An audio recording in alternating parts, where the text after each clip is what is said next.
O que é então o ser humano? É o ser que sempre decide o que ele é. É o ser que inventou as câmaras de gás, mas é também aquele ser que entrou nas câmaras de gás ereto, com uma oração nos lábios.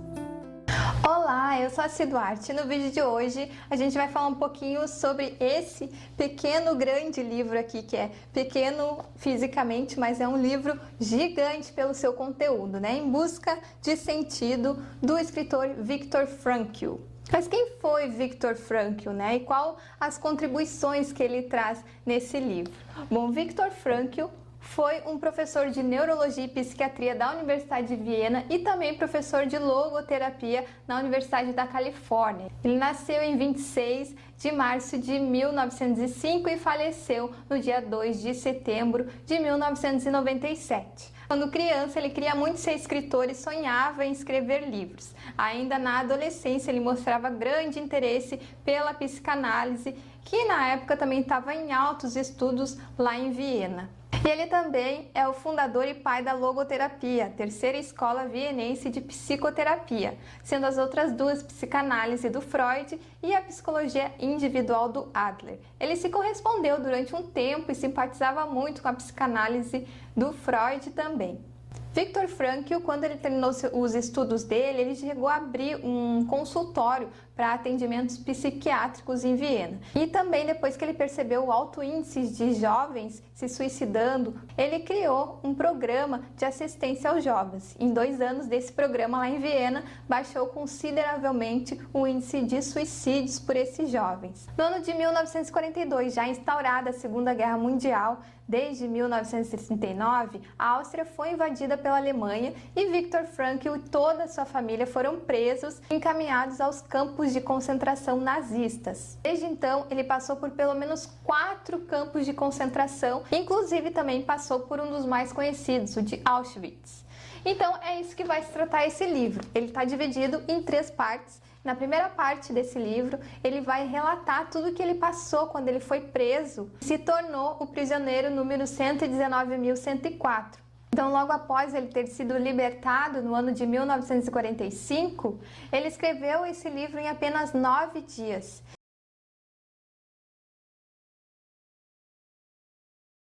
E nessa primeira parte do livro, ele vai relatar todo o horror que ele viveu nesses campos de concentração onde ele passou, inclusive todas as pessoas que ele conheceu. É muito interessante porque tem uma parte aqui que ele vai falar que eu achei curioso, que os prisioneiros eles tinham o cigarro como uma moeda de troca, né? Então ele percebia que quando um dos prisioneiros ele começava a fumar um atrás do outro, ele sabia que aquele ato já demonstrava que o prisioneiro já tinha desistido de tudo e ele estava sentindo que já eram os últimos dias dele. Ele narra também de um dos dias que ele entrou, que ele foi quando ele era transferido de um campo de concentração para outro, eles eram transportados como gados, né? E ele via através de uma janela as montanhas, ele que sempre gostou de alpinismo, e ele ficava se imaginando voltar à rotina dele, aos exercícios de alpinismo que ele tanto gostava. Era uma forma dele fugir um pouco de toda aquela dor que ele estava sentindo.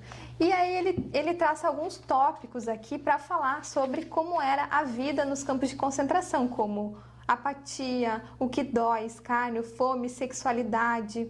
Um fato também sobre apatia, na página 144, ele descreve assim, ó: a apatia como principal sintoma da segunda fase é um mecanismo necessário de autoproteção da psique. Reduz-se a percepção da realidade, toda a atenção e, portanto, também os sentimentos que concentram em torno de um único objetivo, pura e simplesmente salvar a vida, a própria e a do outro. Na página 59 ele vai falar um pouquinho da arte também nos campos de concentração, que eles tinham arte também. E então os oficiais nazistas, eles separavam os artistas que tinham para fazer apresentações para eles também. Então ele fala assim, ó: falamos acima de arte. Arte no campo de concentração? Será possível isso? Claro, depende do que se chama de arte. Vale dizer que, vez por outra, havia inclusive teatro improvisado. Desocupava-se provisoriamente um barracão, improvisavam-se alguns bancos de tábua e elaboravam-se um programa. E à noite vêm aqueles que passavam relativamente bem no campo, como por exemplo os capos, Os capos que ele fala aqui eram os próprios prisioneiros que trabalhavam juntamente com as SS. E ele inclusive fala aqui que alguns desses capos eram mais terríveis ainda do que os próprios oficiais da SS. Aí ele segue: os trabalhadores internos que não precisavam marchar para o trabalho externo. Eles vêm para rir ou chorar um pouco. Em todo caso, para esquecer. Aí nessa parte do livro eu lembrei também, até anotei aqui, de um filme também que foi baseado, inspirado num livro, que é a história de uma cantora francesa que era judia e também foi prisioneira de guerra. Então ela tinha algumas regalias por ser artista, né, por levar entretenimento para os oficiais. E se tu tiver interesse também, eu vou deixar aqui na descrição do vídeo. É esse aqui, ó, A Amarga Sinfonia de Fania Fenelon. Após todos esses relatos aterrorizantes que ele narra aqui na primeira parte, na segunda parte, então, ele traz os conceitos fundamentais da logoterapia. Então, ele explica quando alguém pergunta para ele assim, eu vou ler essa parte aqui, ó. Poderia o senhor dizer-me numa única sentença o que quer dizer logoterapia?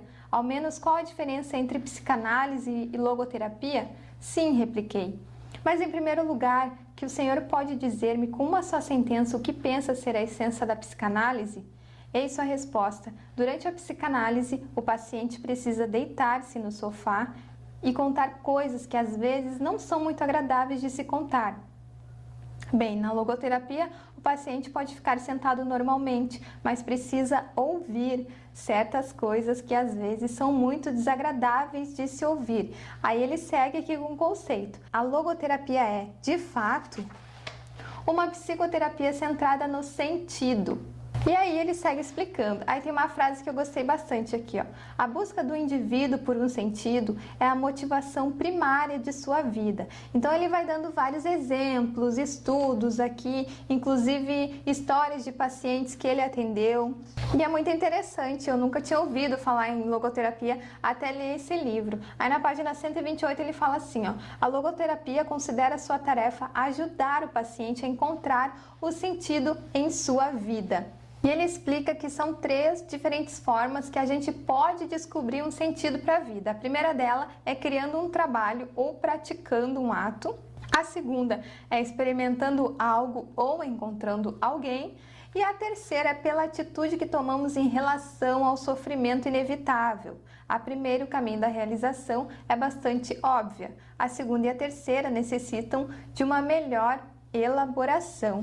E a terceira parte, então, que ele finaliza o livro, ele traz a tese do otimismo trágico, que foi baseada numa palestra que ele apresentou no Congresso de Logoterapia na Alemanha no ano de 1993. Então, esse livro eu achei fantástico, eu super indico. Ele vai te dar um tapa na cara e vai te fazer um carinho também, sabe? Ele vai nos fazer pensar e refletir sobre muitas questões do sentido da nossa vida, ainda mais um momento que a gente vem passando já nesse tempo todo, não é mesmo? Então, ele traz então pra gente, como diz o prefácio dele, uma visão positiva da capacidade humana de transcender uma situação difícil e descobrir uma verdade orientadora. Essa foi a resenha do vídeo de hoje, espero muito que tenha gostado.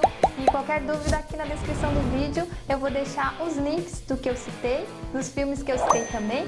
E aguardo o teu comentário, já leu esse livro? O que tu achou? Fez a diferença na tua vida?